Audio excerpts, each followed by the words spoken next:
I'd like to call to order the Board of Supervisors meeting for the wonderful town of Sevastopol on Monday, May 16th of 2022. Please join me in the Pledge of Allegiance. I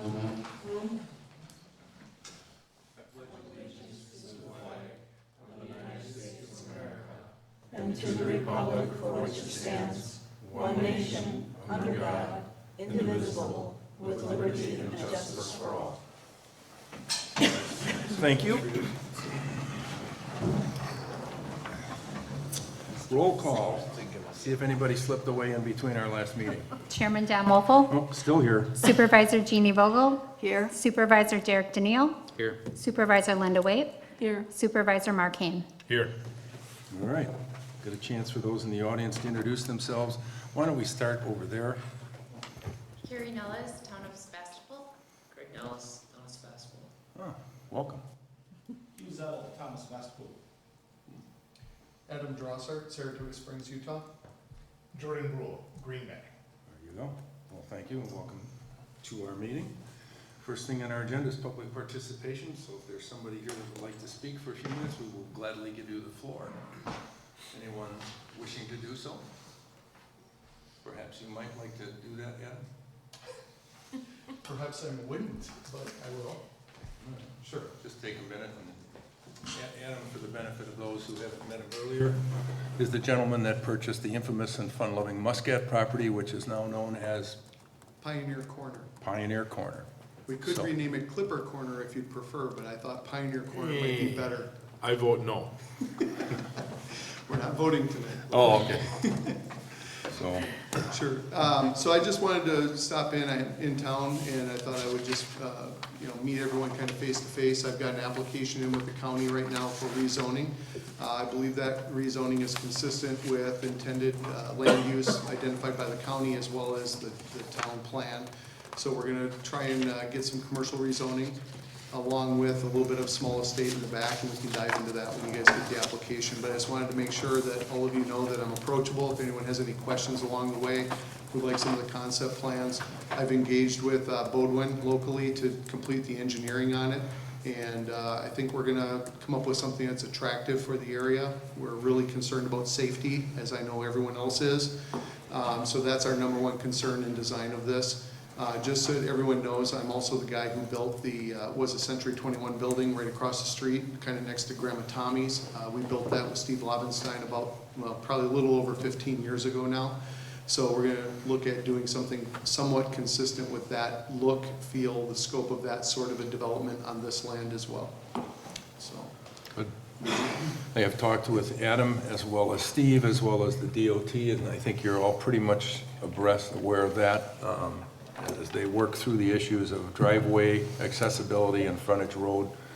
And Adam's, I think, got most of that resolved. There's still a couple things hanging with Steve, but it looks like they're making progress there. So I think that's good news. And if he gets his paperwork, I think he's waiting for Peter Hurst to turn something in, and then we'll probably get it in, later this month or first. Okay. I was just wondering, because we have another matter. So the next board meeting is June 20th, so I was thinking a plan commission meeting, either the week of June 6th or week 13th, or June 13th. But it all depends on when you get your application. I mean, we have meetings regularly with the plan commission, so it's entirely up to you, Adam. Yeah, we're getting everything over to the county. She just called me the other day and asked for 2 more pieces of information, specifically a copy of the email that I have from Dave Nielsen at Wisconsin Department of Transportation, where he outlined the tentative approval for the engineering to be completed for the access. So I'm going to get her that along with the drawings from Bodwin here, hopefully by the end of this week, so she has a complete packet to get to you guys. But as Dan already mentioned, I've been in touch with Rankins at CNW, Lobenstein to the south of me, of course. I've actually touched base with Zettel, which I know you're going to talk about that in a little while.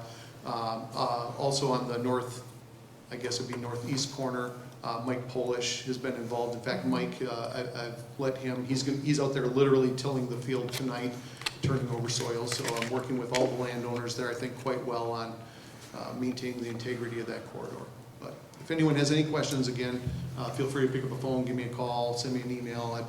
I'm pretty responsive to anyone if you have any questions. Good, thank you for your Thank time. you. Thanks for the time tonight. showing- Thanks. Good, Appreciate it. appreciate it. All right, anyone else wishing? I guess not. So next thing we'll do would be approve the agenda, and we have to rely upon our clerk treasurer to have done that? And Yes. Properly the noticed? Agenda was properly noticed. All right. I fooled you on that one? It's okay. Who am I? That one. You want a motion to adopt the agenda, please? I'll make a motion to adopt the agenda. All right, motion by Mark, second by I'll second that. Jeannie. All right, all those in favor signify by saying aye. Aye. Opposed? Okay, agenda goes on. First thing we have here is the approval of minutes of the Board of Supervisors meeting from April 18th, as well as the minutes from the infamous Sevastopol Road Tour of Friday, May 6th. So you should have had a chance to take a look at them, so then we would need a motion to approve. I'll make a motion to approve and place on file the Board of Supervisors meeting minutes of April 18th, 2022, and also our road tour minutes of May Sixth. 6th, 2022. Motion by Linda, second by Derek. All those in favor signify by saying aye. Aye. Opposed, motion carried. Okay, we're moving right along here. Okay, road work. I took the minutes and the notes and all the other good things, combined them together and sent them off to Thad Ash and Randy Dvorak. I'm gonna meet with Randy on Wednesday here, so if somebody really wants to ride around, try and go through what projects we have. I have held off on talking to anyone with respect to East Martin Road, because we're still doing some homework on trying to understand where we rest with that. In fact, you might offer an opinion later from your old legal days, because Wisconsin Towns Association, it's a lot of confusion. It looks like we can do it, but, you know, who knows? So, at any rate, but we're gonna look to do something with choice. I've also in there asked them what they're gonna do with the fact that we have some street signs out there that obviously are incorrect. So, they should keep a list of those, Derek, wouldn't they, from last year? We would have it too, from our last year's road tour. Oh, that's right. I should ask my clerk treasurer to dig that out. And I will give that to Randy on Wednesday, so I can have him go and check those signs, because some of those signs are really poor. The font, everything is off track. So hopefully I'll get some feedback from Randy, which I'll share with you in terms of where we're going, and then we'll get some numbers quickly. And as soon as we do that, I might just have a brief meeting to, depending on the timing, to get that road work on its merry way.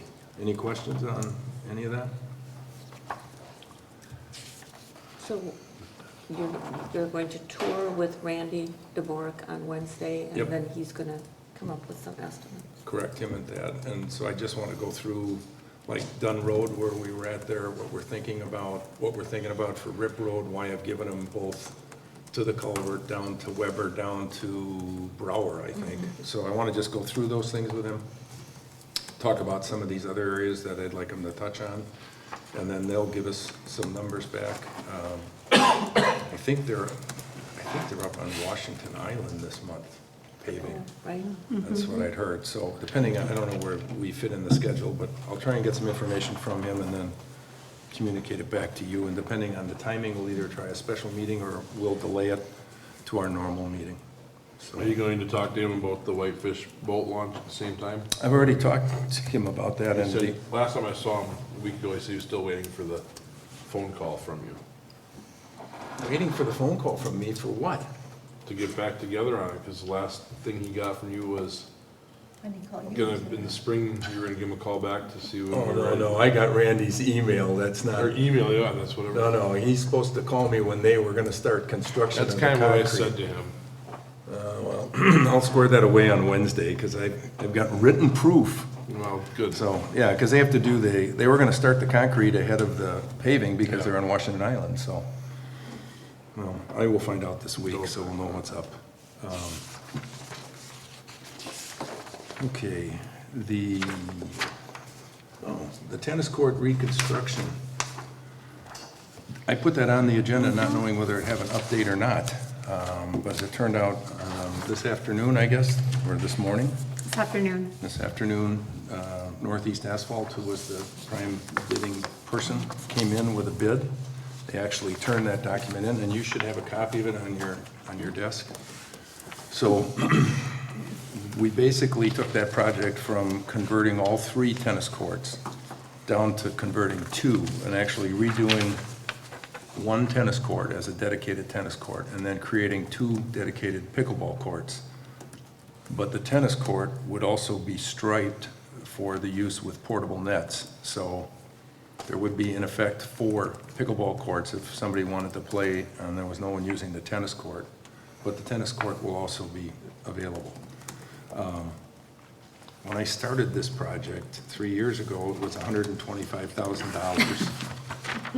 And we didn't have the money, and so we got the money, and then we rebid it, and nobody bid it.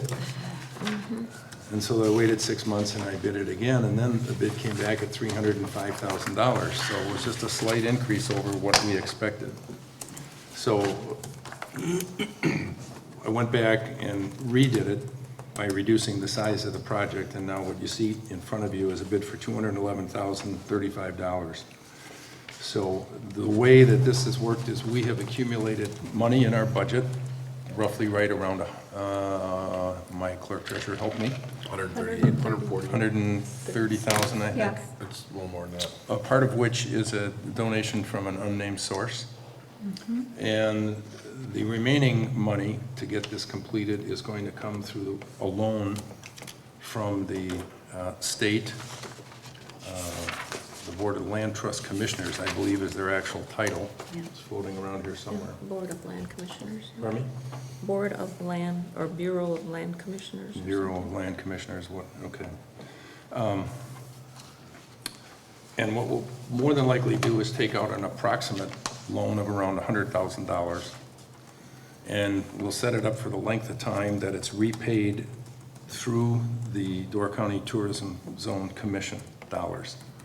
So just to recap, we now have to pay for that service for the collection of the room tax dollars, whereas before it came from Door County Tourism, Destination Door County, sorry.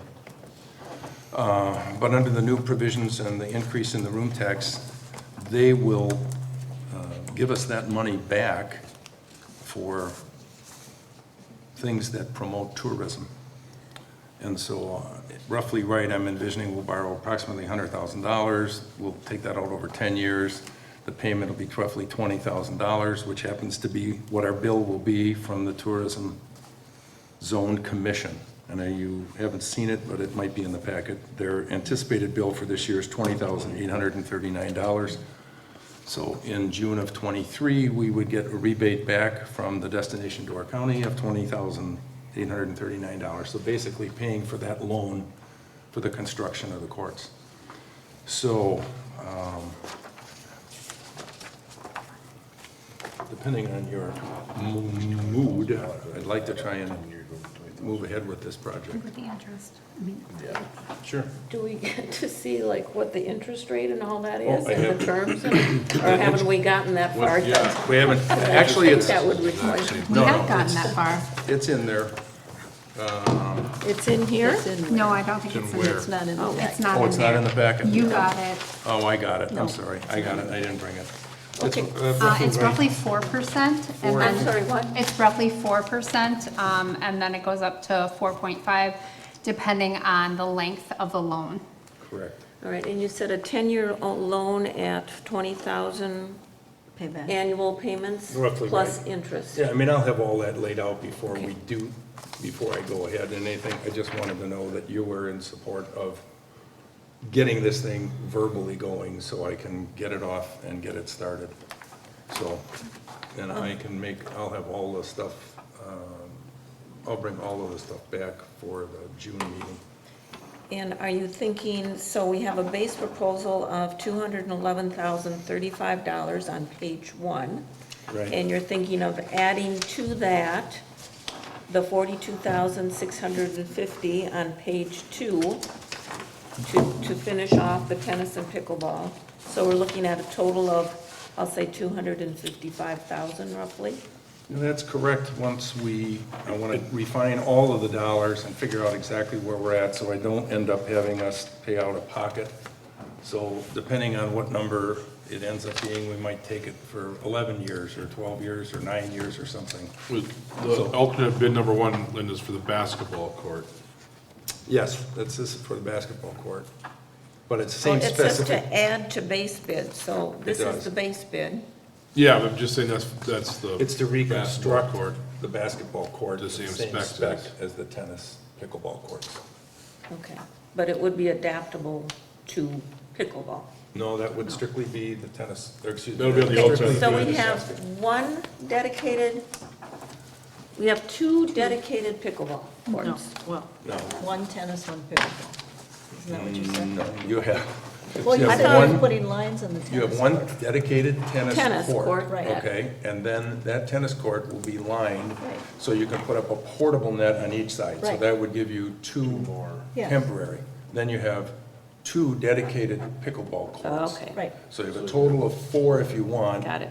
2 dedicated, 2 portable, and then you have the dedicated tennis court.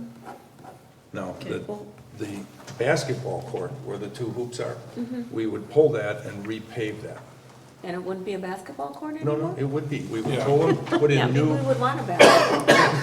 And that'll be on the outside of the fence, that cannot be used for tennis or right. or So pickleball, the just like it is basketball court existing. would be redone. The basketball court would be redone, okay, right. basketball. So they would pull out the nets. Yep. They would reconstruct, pulverize, reconstruct, pave, and then they would put the nets back in. And that would strictly be for that use. And this is, So- these are asphalt courts? All Yes. of the courts are asphalt and must Correct. put some type of sealant on the top or The whatever? courts, have you been to Sunset at all? Or any of you been to Sunset? Not really, I no. didn't pay Well, attention. let me back up. If you've been to our courts, those courts are painted. So what they Green, do right. is, once the asphalt's down, then they come in with a base coat and eventually another coat, and then finally there's a color coat, which is where you get the striping and everything, and they put new posts and permanent nets in.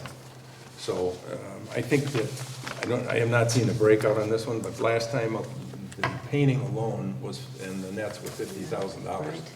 So we did that surfacing on those courts the first or second year that I was on the board. So surprisingly well, it held up. Hopefully this stuff does. But the cracks in the surface are terrible. So pulverizing the whole thing will make for a nice base? yep. And that, according to everyone that we've had in there, the issue with that whole court has been that the base wasn't prepared properly. So what they'll do is pulverize where the existing first tennis court is. That'll be taken out completely and removed, and dirt will be put in its place, and we'll seed it. Then the next 2 courts will be the new ones, but they will be pulverized, and the pulverized gravel will be left there as part of a new base. Then they will pave over that. They will reuse the existing fence. They will take all the fence down and reuse the material. We have $90,000 in fence material out there, which surprised me. It's very expensive, obviously. So they will reuse that, and then they will temporarily take out the basketball courts, reconstruct that, put the baskets back in. And I think that's roughly right. Yeah, if I had this prior to today, I would have had more information, but the gist of it is conceptually, that's what I'd like to do with it. That you are all in support of my pursuing this before we invest any more time, and then I can call Northeast and say, look, we're gonna go ahead with this, and I'll have everything together for our June meeting, so. Have we gone to the school at all and asked them if they're interested? We have, right? Yeah, I know they give us there was a millions of bullet dollars that for went it. right through me. Yes, Yeah. yeah, I did ask. Well, I mean, because Kyle's all about, his first word with everything with that school is safety first. Everything safety first. Some of those fork carriers could darn near fall in some of those cracks and Oh. get stuck. Right. I mean, it's terrible. I'm not even exaggerating. Some of them are, I mean, they are literally Right. huge. I mean, if we don't do this, I will close the courts, because I mean, you're right, it is to the point where the surface is so broken that if you fall, you know, we would end up being liable. It's had its useful life. We've done many things to try to get those cracks and just We spent throwing good money away. $15,000 a few years ago and filled them all, and it lasted a year or two and all Yeah. opened up again, so. Yeah, I mean, if someone would like to approach him again, someone that's very close to him perhaps, and solicit another contribution, we'd be very grateful. Are you suggesting I talk to Kyle? I didn't, but I'd be very close to him. She I don't catches know on about quick. that. yeah. well, you were on the committee for the school. Well, so is Linda, but yes, Oh, that's right. true. Well, I certainly have no trouble in asking again, but the response the last time was not positive. Yeah. So, anyway. I have one more question. Sure. On page 2, they talk about the unit cubic yards of hot, I'm assuming, it doesn't say hot mix, but whatever. This cubic yards and unit doesn't really come into play here, right? We have an estimate. It says unit price is $64 per cubic yard for excavation and replacement. But does that come into play if we have an estimate for the entire project? I don't know what that is. It should be included in this number. So I don't know if he's delineating that based on what was sent out.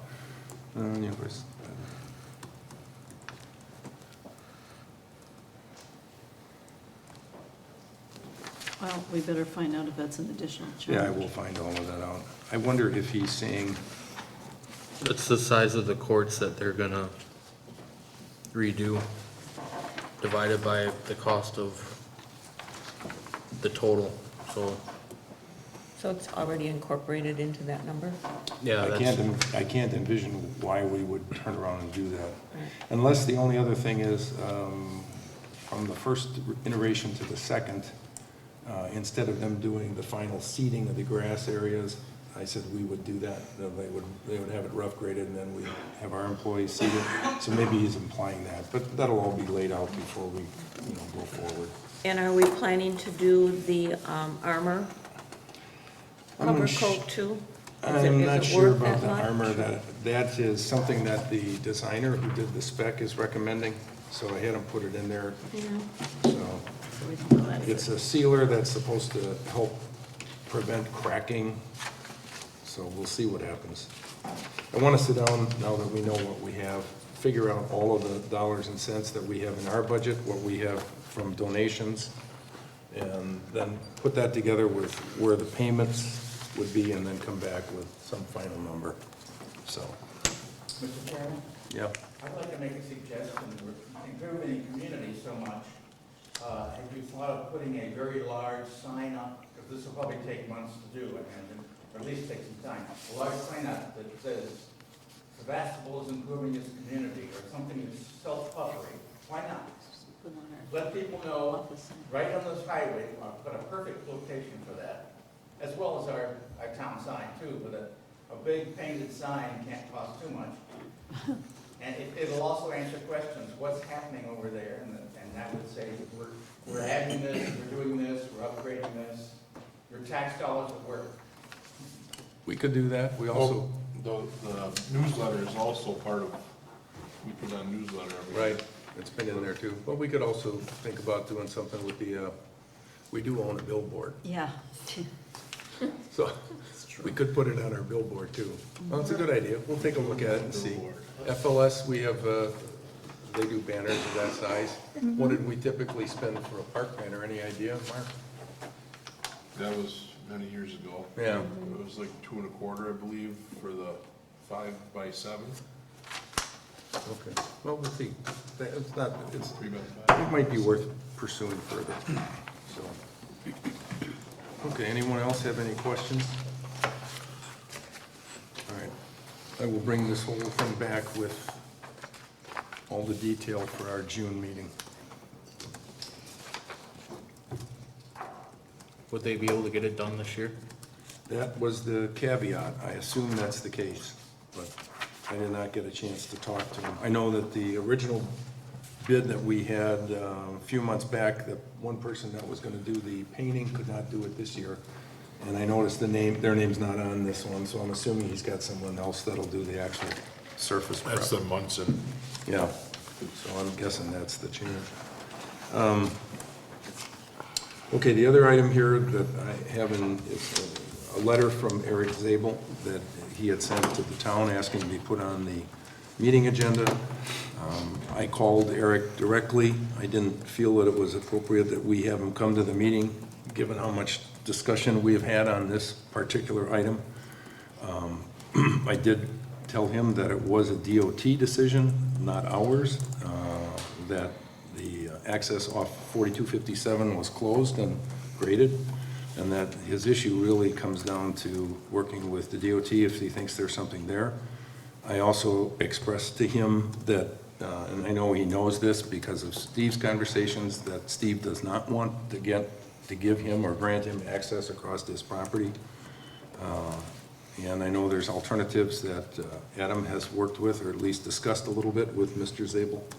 So I did not put him on there, and as I explained to him, we had done everything with the other parties that might have had some possible alternatives for him, and that, quite frankly, the cost of us to take Old Highway and bring it back to a usable road far exceeded any economic value we would receive from a dwelling on that parcel.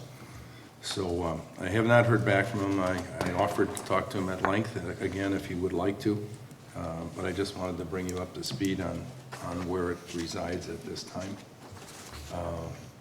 So any questions from anyone with respect to that? Okay. Hopefully he figures something out that works for his business. Treasurer's report here. Well, let's go with, you have the account balances, the budget versus actual, and the transaction list by date. Does anyone have any questions with respect to any of that? Do we need to do Are we on the new item business, the 11 already? ordinances, the finance, any of that? There's Yeah. nothing in there. Just nothing, okay. Correct. There's no new business, no ordinances, So, and just the financial reports. oh, well, I noticed that included in our packet was the letter from the Tourism Zone Commission outlining Our payment? our payment for administrative costs of the tourism zone. Right. But At the I guess time- it's not on the agenda. so- No, at the time that I put this agenda together and we didn't have anything from the pickleball, and if we did, I wanted to explain where our billings were and what our reimbursement would be. That's the reason. It was a Oh, so place, that's, okay. it was a Gotcha. placeholder for the discussion on the tennis court. Gotcha. So that was the reason it was there. Okay, thank you. Okay, so the financial reports, if you have any questions on that. If not, I'm sure that Amy is going to share some insights with us. Yes, Amy? Okay. Yes, we have received our charter franchise fees along with our general transportation aid. The town's snow removal budget is already at 77%. The town will host a yard sale on Saturday, June 18th from 8 to 4:30 at the town park. This is a free event for anyone to participate in, and there are spots still available. I think you just leveraged the financial report. I'm liberal. I did. I mean, I snuck it in are we there. making money on the, no, we're not, okay, I got it. We are, I'm not. All right. Thanks, No, we're Amy. not. I'm selling items We're at not the yard thinking sale, and I don't Yeah. think I'm going to We make did. any money either. Why- At next month's meeting, why don't you each bring some items in, so we can maybe preview them during the, Do a Vanna White thing. okay, sounds, yeah, there you go. All right. His old shoes. Take a motion to approve the financial reports, please. I'll make a motion to approve the financial reports. Motion by Derek, second by Second. Mark, to approve the financial reports for April 2022. All those in favor signify by saying aye. Aye. Opposed? Motion carries. All right. Everyone have a chance to sign the vouchers, bills, and claims? Yes. Any questions? A motion would be in order. I'll move to approve the vouchers, bills, and claims for the period April 19th through May 16th, 2022, as presented. Ooh, motion by Linda, second by I'll second that. Jeannie. Any questions? If not, all those in favor signify by saying aye. Aye. Aye, I'm sorry, I forgot to say aye. Opposed, none? All right, motion carries, thank you. Oral committee commission reports and minutes. You do have the communication and technology meeting minutes from April 25th. And does anyone have any oral committee reports that they would like to make? Yes? As far as the Door County Tourism Zone Commission and Destination Door County, we did finally come up with a final document with regard to the entity agreement between those two units, so that is on file. We have a Tourism Zone Commission meeting, Executive Committee meeting on Thursday with some items that we're going to look at. I also saw the reports in through February, and already room tax for February collected of 2022 was almost double of 2021. Oh, my God. It's amazing. February? For February, right. So it was like $211,000 in room tax just for February. Oh, and I attended the Destination Sturgeon Bay meeting on April 28th. They have found Carly Sarkis is leaving, and they hired 2 new people to replace her to take care of marketing at Destination Sturgeon Bay. So they always ask for a report from Sevastopol, and I said, okay, Destination Sevastopol. So I just kind of gave an overview of our short-term rental ordinance, and that permitting seems to be doing well, and that we'll hope to do some pickleball courts and whatever, so. She's not wrong. Oh, and we have a Door County unit of Wisconsin Towns Association Thursday night at the town of Bailey's Harbor, so. So you have to believe that room tax collections, given the price of gas, we're gonna get an influx of people who don't wanna drive as far, as my guess. I mean, I'll venture, I could be wrong, but I think we'll have a significant increase again. Well, the market, coming from the Fox Valley, that's still the #1 market, That's the #1 draw that they get. at least so far this year, Wow. so. Okay, well, thank you, Linda. You're welcome. Next, we have the county board report from our District 14 Supervisor, Mr. Zettel. Hugh?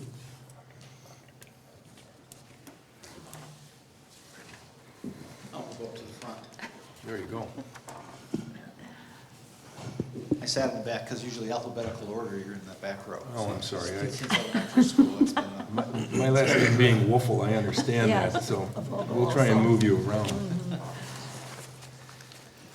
Okay, this is my second town board meeting, of which I'm giving an update for the April 26th county board meeting, since District 14 also covers the town of Sturgeon Bay, north of the canal. So I got to meet with Chairman Dan Seelar and his team to give an update, and I'm going to share that with you, plus some other activities relative to the committees that I am a member, just to kind of keep you informed of what's going on. Just as a quick summary, and I also provided this to Amy that she can provide you a hard copy later, unless she already, in her typical way, printed it off and has it in front of you. Yes. They do a monthly COVID update, and this was done by Sue Powers from the Public Health. Vaccinations are still available. They do see an increase of residents continuing to get boosters, which is a good trend. And also the BA2 variant also trending up in the county. They're consolidating the testing at Door County Medical Center and also making Bellevue Clinic available. And they also ask people to make sure they make an appointment ahead of time. As part of this process, we're kind of in a state where the COVID-19 is kind of endemic. And so I had asked Sue at this meeting about things like, do we have enough supply of antivirals like Plaxivit, and are they distributing that, and are they providing a status of inventory, so if we know that we have to treat them, we can treat folks and make sure they can stay out of the hospital, since we know the hospital gets very busy in the summer months with tourists that fall and whatnot. And so she didn't have an update at this meeting, but we hope to get that at the upcoming meeting next week, so I can provide that status. So I think that, this notion of being prepared and being proactive is something that's going to be a trend that we're going to ask public health to watch. We also did recognition of past supervisors that served in the new District 14. So I read a resolution on Biz Verley, who was 22 years in the County Board of Supervisors. As you know, he's a town Sevastopol resident and a long-term county employee in various roles. And so we recognize his service along with Sue Coho, who represented the town of Sturgeon Bay. A number of resolutions were approved by the board. There were 4 of them relative to donations. Once donations get to be above a certain amount, the county board has to approve them. And so we approved donations for purchase equipment for our sheriff's and EMS department, one for the Badger State Sheriff's Association for equipment, again, to the sheriff's department, donations for the diversity, equity, and inclusion project that was funded by Door County Community Foundation, the Med Center, and United Way. Then other activities, there was an easement that was granted on Sugar Creek for public utility service work. They converted Plum Bottom from a wayside. There's a Plum Bottom wayside. I think that's in the town of Jacksonport. They converted that to a county park. And the reason for doing that is it helps improve the ability to get grants to upgrade that location. So that is now the newest county park within Door County. And we also approved phase 1 of the museum archive project, which is basically phase 1 in the kind of statutory phased approach of the way they grant funding. So this includes an architectural design. It also does a review of previous assessments, such as the assessment they did of, the viability of the Yonkers, property, to see whether that could be an archival site. So we approved that phase. They also. Hugh, can I ask you? Yes. So are they still intending to use the Yonkers building? No. I didn't think so. No, but they need to look at previous assessments. Right. As part of this architectural design to say, yes, this would work, or no, the recommendation was not to use it, and we concur with their recommendation, Right. and then they go into their Right. actual design that they're proposing. There was also some capital equipment of a certain dollar amount that we approved, and that was an airport screener equipment purchase, and that was net of the trade-in for the previous equipment that they were retiring that was 25, 30 years old.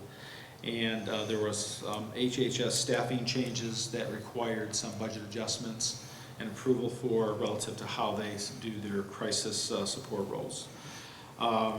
In addition to that, there were some zoning ordinances that were brought to the board for approval, and it related to some zoning amendments for Liberty Grove for rezoning to a commercial center. And we then had a special meeting where we introduced, got introduced to the new corporate counsel that will be coming on board. Will he be a Door County resident? Who is it? I wrote it on my other one. It is, sure, it is Sean, and I can't think of his last name. But he was corporate counsel at Dodge County. And he is actually a Gibraltar High School graduate. And A lot of people from this area keep coming back. And Bud Combs, who is a county board member, who worked at the town of Gibraltar, also as a school bus driver, recalls him as a student that was on his bus when he was a driver. So, kind of a flashback there. Yes, yes. Matter of fact, the new Door County Economic Development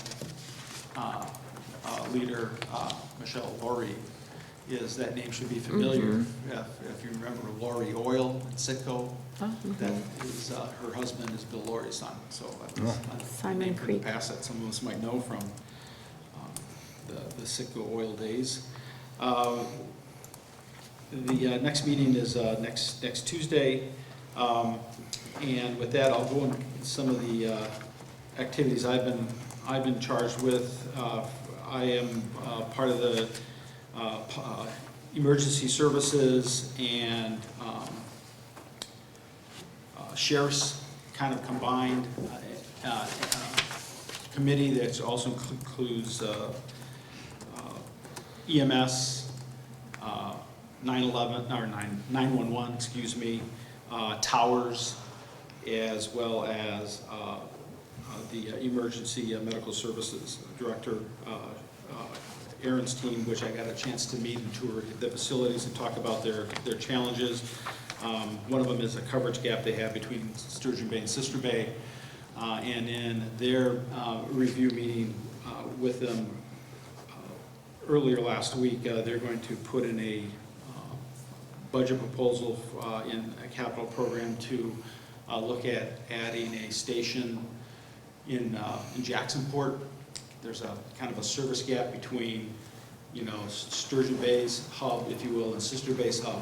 You know, we look at kind of the 10-minute, draw a 10-minute radius. You know, there's that gap in between there, Juddville, northern edge of Clark Lake, Kangaroo Lake area, which is very tough to get to from those two.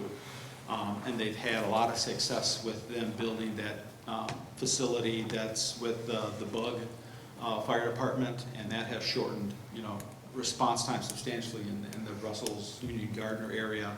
And they want to look at planning for a capital program to kind of do something similar by adding a building there, not to add paramedic resources, but mainly just to be able to staff them there just to help shorten response time in that area. So that's something that is being teed up as a future capital program. During my tour with Aaron, he also commended Sevastopol first responders for the great work that they do, so kudos to that team. We had our first RPC meeting on May 5th and held our first public hearing on the 5592 County T rezoning project, Vine Street Rentals, which was not approved by the RPC. It was also their first encounter with a resolution from a town board. Certified resolution. Certified resolution, Yes. Right. yeah, certified resolution by the town of Sevastopol, and that helped kind of expedite the discussion, and RPC voted for approval. Did they happen to meet, or not meet, during your meeting, did they happen, Mariah, anybody mention what happened to the Shell A rezone request, which I thought would have made that same agenda? No, there was no mention of that. The other one that we had, that was in the previous Plan Commission meeting with the conditional use permit for the tree farm, that is coming up this Thursday. Thursday. In addition, at the RPC meeting, there's maybe future discussions on the establishment of fencing standards. The really only true fencing standard that exists is what's in the kind of shoreland rezoning or zoning requirements, and that will be taken up in the upcoming meetings. We also had, there was a significant discussion on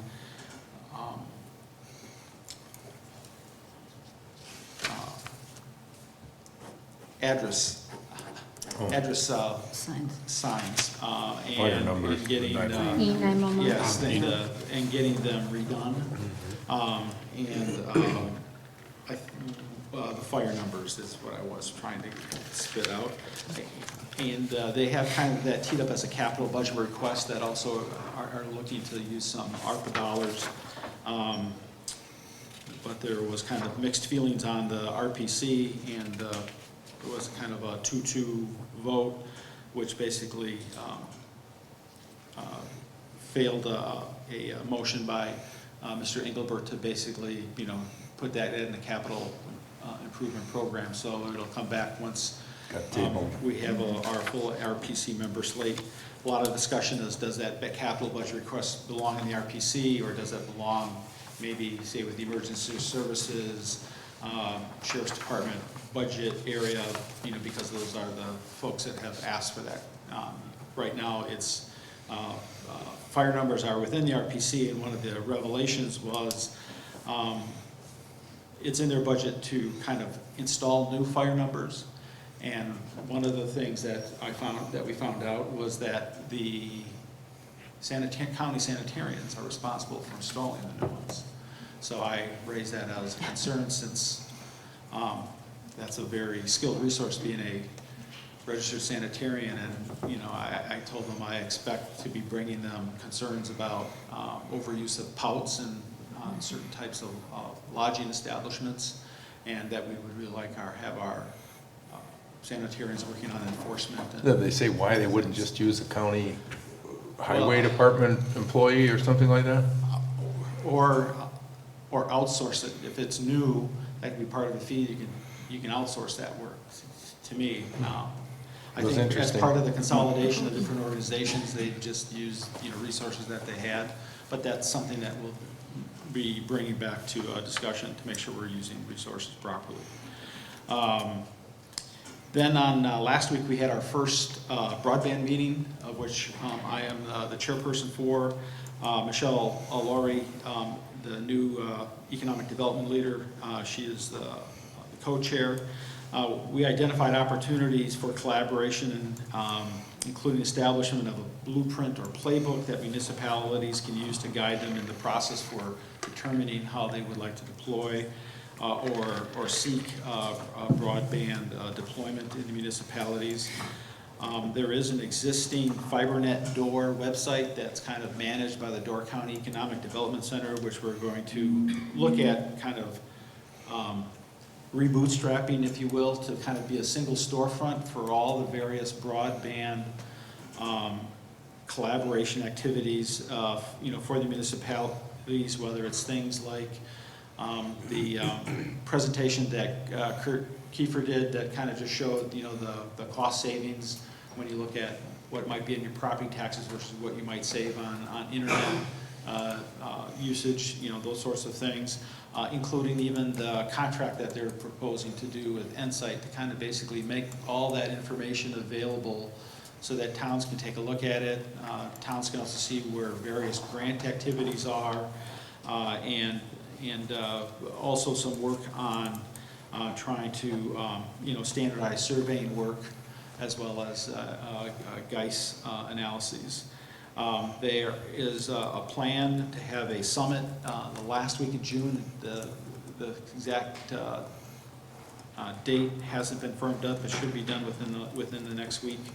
And that's basically to invite all the municipalities, town of Sevastopol, as well as all the other municipalities will get an invite to send attendees, again, to help start to increase the municipality collaboration along with the county on the various broadband activities.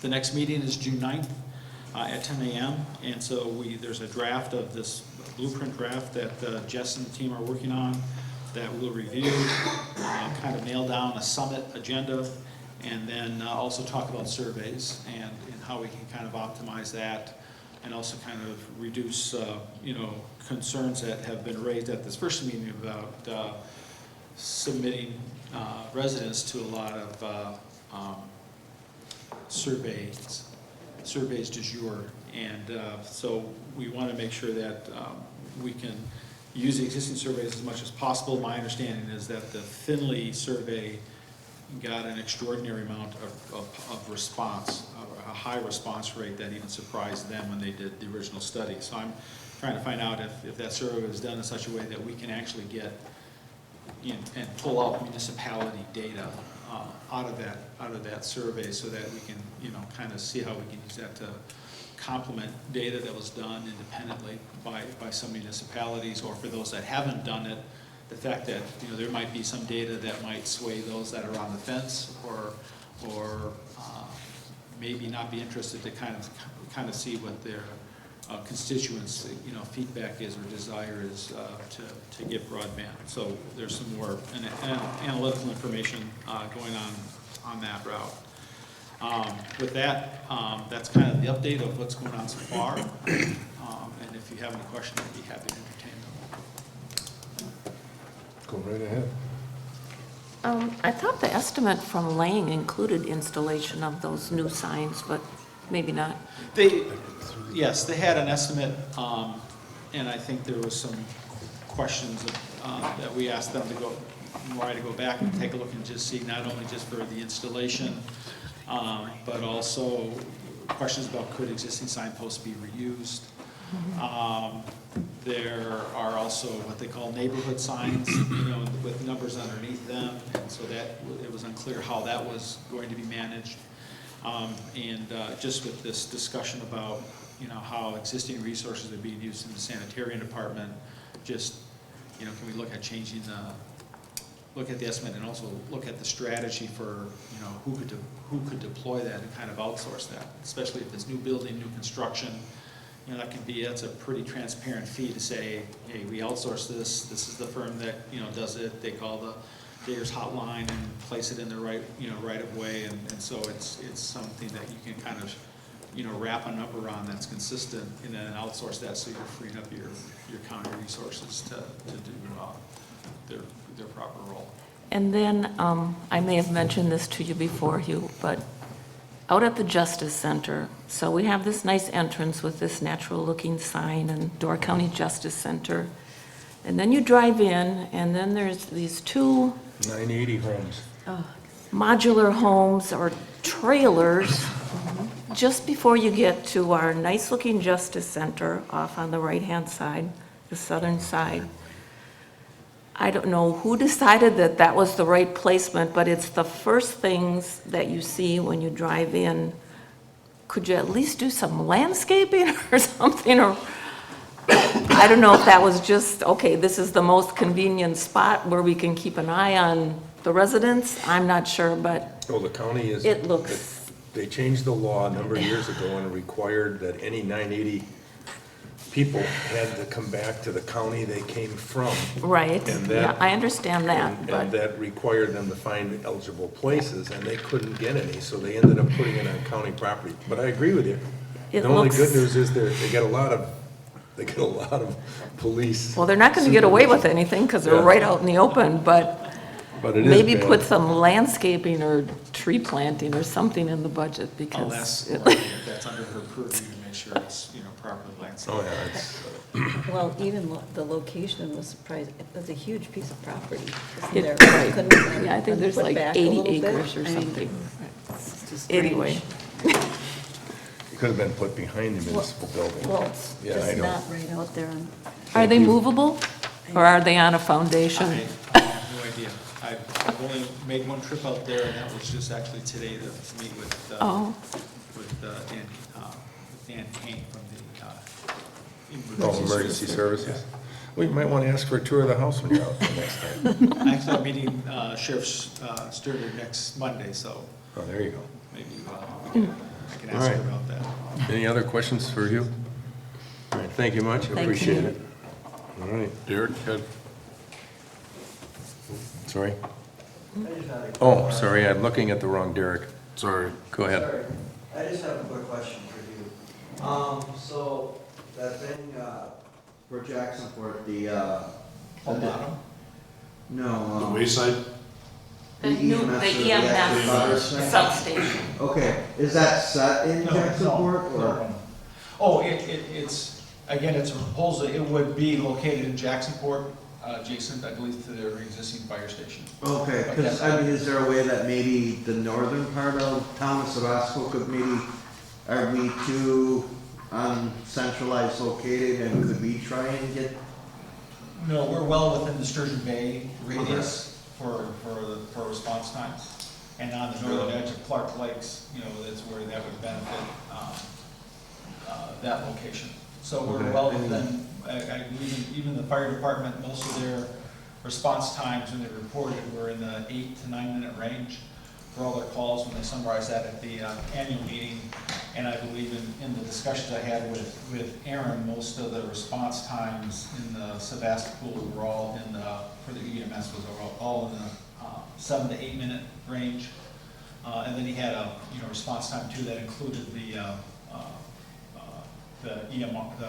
the local responders that are also help out relative to with the. Right, and I mean, the Sevastopol first responders are great and stuff like that, and I was just figuring if, it's the fire response that's kind of slow for us because of Sturgeon Bay, and if they haven't like established a central location or a location, and maybe this is a time that we could think of if we wanted to do some type of fire station in Sevastopol. Well, the answer on the fire station, I want to get off on a tangent here, but the answer on the fire station is that they have mutual aid contracts in place with Egg Harbor and Jacksonport and Sturgeon Bay. So if there is a fire, depending on the location, they automatically page out those groups. And obviously, in the case of Jacksonport and Egg Harbor, on the northern half of our town, they can cover that quicker than the Sturgeon Bay can. But we had a car fire on Bark Road on Sunday afternoon,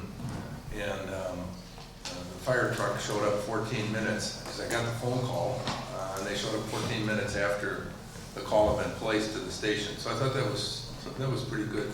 And 2 sheriff's deputies beat the fire truck, but I was there first. But anyway, so I thought it was a pretty decent response. So, but mutual aid covers most of that stuff, and EMS we're working on doing some things there anyhow. So, okay. All right. Where are we? Back to, oh yeah, you have in front of you the Door County Inspections Report for the month. They continue to be busy people. And then we have your correspondence, and in there is a copy of the note that Adam was referring to a little bit earlier from Steve Lemenstein with respect to access to his property coming from Dave Nielsen at the DOT. So they're working through some potential solutions on how to address that. In the most recent conversation that Steve had with David a few days ago, there may have been another one since, they basically wanted Steve and Adam to share a driveway at the juncture of their 2 properties. Steve is hopeful that he can retain his driveway down by the Thielens building and access from the south. So they're still working through that, just so you know where you're up. On the Rushi property, I don't think that We was in our didn't have- packet, but We didn't oh, have I'm that. sorry, Yeah. I think I've seen it before, but that's all right. Anyway. It's, thank you for the there's report. so many things. The other one is just a footnote on the Rushi property. Is that in your packet? No, That's good. There's But nothing I re- drive by there every day, so There's I nothing know, really- I'm well aware of what's going Nothing on really there. in there. I think I just put it in there as a footnote Right. myself, just to tell you that we are still pursuing access to that property and that the owner has torn off part of the porch. But we are still proceeding with the town's attorney to gain access and do that evaluation, and eventually, if it proves to be the case, remove the property. It was on the permit. It's on the inspection. It's on the inspection list. Yeah.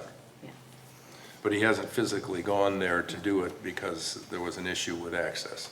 So Amy Sullivan is preparing the necessary paperwork to gain access because he has to physically get in there. So we will do that. I'm going to guess that you have this thing regarding the Dnr Stormwater and Administration? Yes, we do. All right, that's good. Does anybody want to talk about that? No. Basically, it's the quarry project. It's back, folks. And so the quarry group is petitioning to talk with the DNR regarding stormwater. And many of these issues were the same issues that were raised when they were looking to put the RV park on top. I don't think any of them surprise you in terms of what's up. So it's an information only.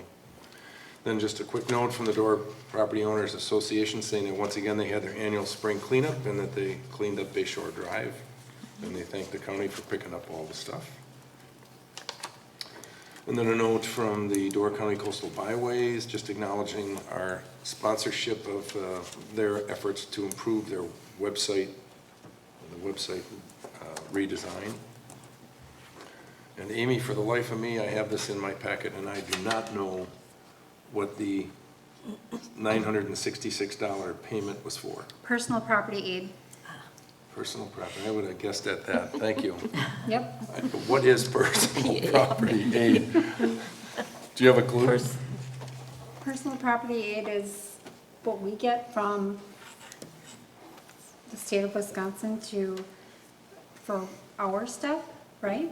From what they might have of personal property, like at Whitefish Dunes Right. and any Oh, other. For okay. our- Yeah. Oh, for state structures on it, okay. Yeah. Great, I'll be prepared next year for that, thank you. To remind me about it. Then you have the Sturgeon Bay Fire Department's monthly recap. And once again, we lead the county with sheriff incidents. And you see, although town of Nassawappi is slowly creeping up on us. So Town of Lake Harbor, too. number of incidents, so keep We're in the mind biggest just township, we should. numerous things. We gotta keep that badge. Do you have the Door County Gordon Road article in your packets? Yes. Yes. See, we try to share these things. I did write a letter from the town to the Highway Committee expressing support and the need for the right turn only on Gordon Road. If you've seen in the newspaper, there's been a couple different articles. He's also got a letter coming of support from Joel Kitchens to try and make that happen, and he'll use some funding, which I think is great. Something that needs to be done, so we'll see where it goes. But they're on the same kind of timeline that all grants are. Even if he asks for it, he doesn't know when he'll get it and when he could spend it, but he will apply. So at least they're making progress. Announcements, we have communication technology meeting on Wednesday, May 25th at 2 p.m. That's a broadband-focused meeting. Park and Rec meeting is Wednesday, May 25th, that same day at 6 p.m. Our next meeting will be Monday, June 20th at 7 p.m. And the open book assessments for 2022 will be done here at the Town Hall on Friday, June 24th. So if you want to talk to the assessor, this is your opportunity to do so before the Board of Review. And this is at Friday, June 24th at 10 a.m. So, anything else that anyone has? Is something surprising me? Is there something in your packet now that I don't have? No? Okay, then hearing nothing, the next thing would be a motion to adjourn. Motion to adjourn. All right, Second. all right. Derek and Mark, all those in favor signify by saying aye. Aye. We are adjourned.